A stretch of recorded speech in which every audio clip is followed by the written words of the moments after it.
Hello दोस्तों, नमस्ते friend. सरवा के बहिनी इलेक्शन में ठाड़, बतावा इज्जत कैसे रही। अरे सरवा के बहिनी इलेक्शन में ठाड़, बतावा इज्जत कैसे रही। अरे गली गली वोट मांगे, गुंडन से नोट मांगे, गली गली वोट मांगे, गुंडन से नोट मांगे। उत मांगे नीलम हर भतार, बतावा इज्जत कैसे रही। उत मांगे नीलम हर भतार, बतावा इज्जत कैसे रही। अरे समधी का बहिनी इलेक्शन में ठाड़, बतावा इज्जत कैसे रही। अरे समधी का बहिनी इलेक्शन में ठाड़, बतावा इज्जत कैसे रही।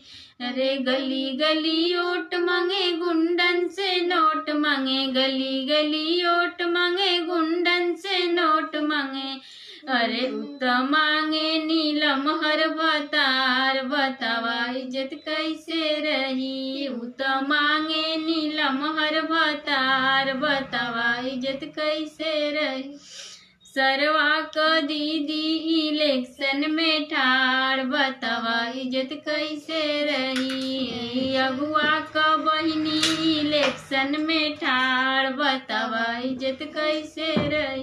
गली गली वोट मांगे, गुंडन से नोट मांगे, गली गली वोट मांगे, गुंडन से नोट मांगे। उत मांगे नीलम हर भतार, बतावा इज्जत कैसे रही। उत मांगे नीलम हर भतार, बतावा इज्जत कैसे रही। अगुआ का बहिनी इलेक्शन में ठाड़, बतावा इज्जत कैसे रही।